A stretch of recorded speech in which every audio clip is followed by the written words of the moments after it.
we have the full snow moon at 16 degrees of Leo happening at 10:28 a.m. Pacific, which would be 1:28 p.m. Eastern. Check your local time to see when this lunation is occurring for you. And the reason why this is called a snow moon is native and ancient tribes gave it its name because of the busy period for snow flurries and other types of accumulation, squalls, and blizzard. And February just happens to be the peak of winter, so in a lot of ways the moon name is literal. In the northern hemisphere, this is generally the time when we are at the peak of our winter cycle. If you live in one of those cold weather cities, you know exactly what I'm talking about. This is that middle period before we start getting to March when the cold and snow start to dissipate. On a spiritual level, this could be a period where you've been patient and are at the peak of a very difficult period, but you're starting to see light at the end of the tunnel. You're starting to see that you're about to emerge from a chilly period. So hard times will soon be left behind as you see that spring is approaching. Energetically, this is a dynamic full moon. We have an aspect pattern going on. We have a grand cross going on at the time of this new moon, full moon, that could have us revisiting things that happened around the new moon in Leo around July 28th. We revisit things that happened around new moons during the full moon in a particular sign, but having this aspect pattern show back up again is pretty interesting. And the vibes on the graph are very reflective of this full moon. This moon is chock full of various different energies. We have romantic energy, we have family and friends, we have some social energy,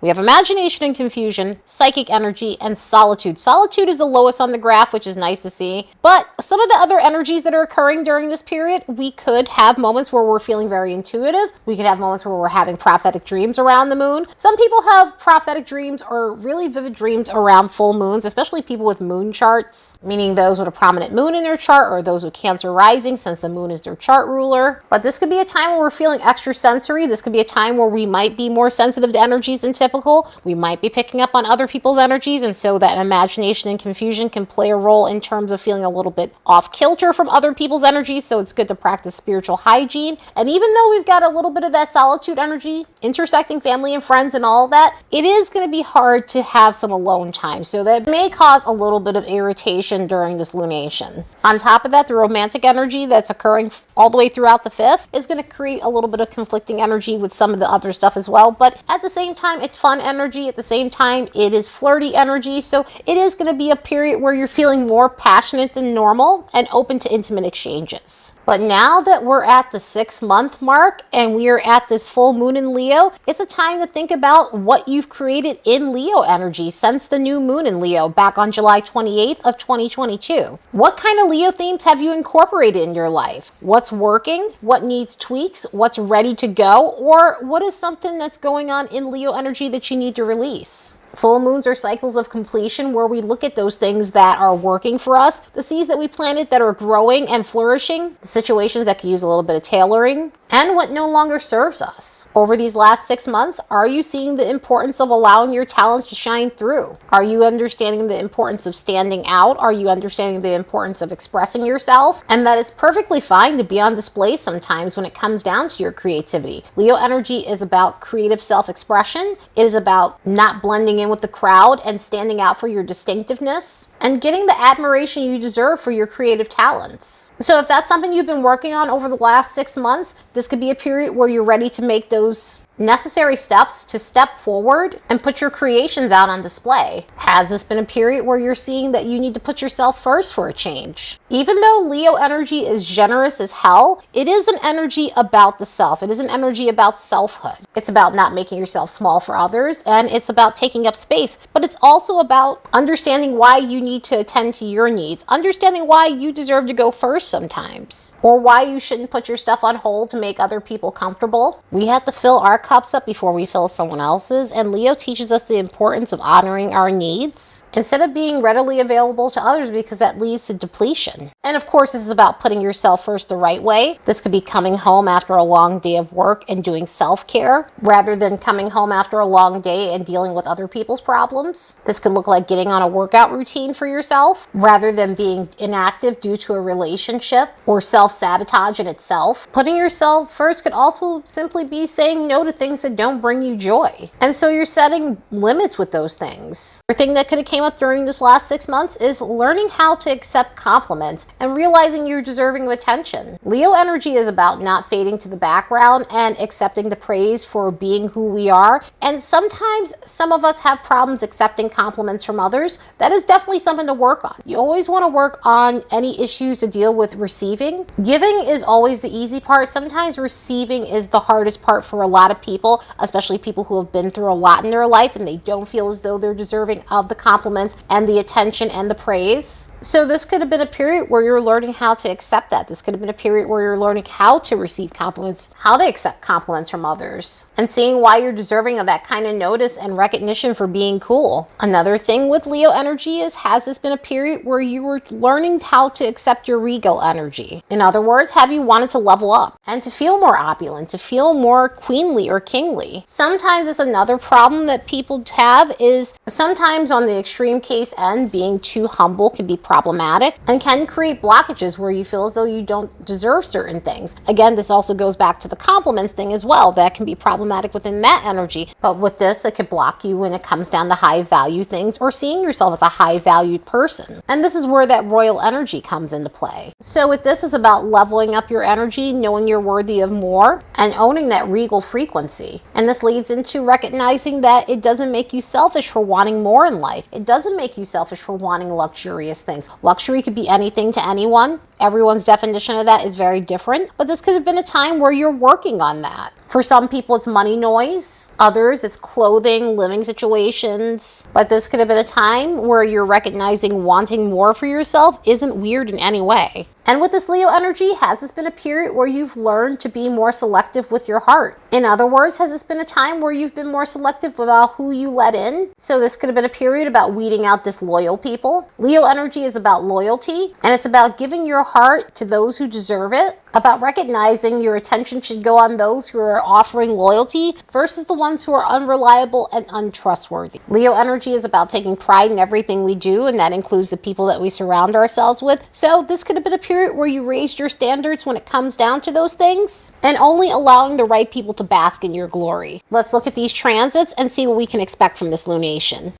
As a reminder, don't forget to like and subscribe because it helps this channel grow. And if you'd like to support the work of this channel, you could do so by buying me a fresh cup of coffee. There's a link in the description box below.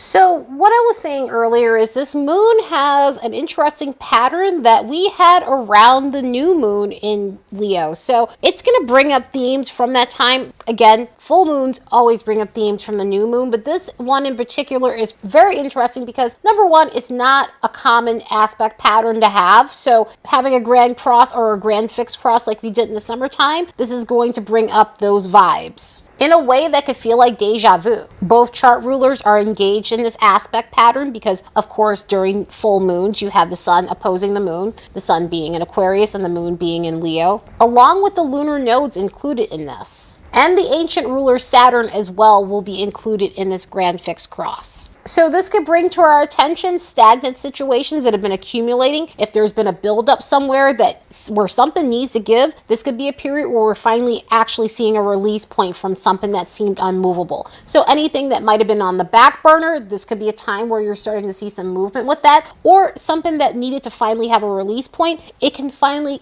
get to a period where you're experiencing sudden movement and sudden shock from it. And shock doesn't always have to be a bad thing. It can sound like an extreme word because it can be an extreme word, but it could be shocking sometimes if something has been stagnant for a while and it's finally moving and it's finally some sort of release from it. So it's alleviation from a buildup. So we can finally feel like some congestion that was going in our lives is finally starting to subside. On top of that, the moon and sun are making lovely alignments to Mars, and this is going to be helpful in terms of getting things going, in terms of getting things moving. We can feel motivated to make the changes that we need. This could help us push through some obstacles that have been holding us back for some time, and we could feel revitalized again. If we've been dealing with anything that caused us to feel lethargic, especially since Mars is in post shadow and Mars is out of its retrograde, we could have been dealing with some things during the Mars retrograde cycle that left us feeling stagnant. So this could be a time of having major breakthroughs with our energy and anything else that was going on that was on the back burner. So yeah, this is an interesting full moon. So it could definitely feel like a breakthrough period for those who felt like they were put on hold. The signs that are going to feel this lunation the most will be the fixed modality. That's going to be Taurus, Leo, Scorpio, and Aquarius, between 10 to 26 degrees of these signs. So if you have any of these placements in your chart, you're going to be experiencing this lunation more than others. Anyway, I hope you all have the best full moon in Leo ever. See you in the next episode.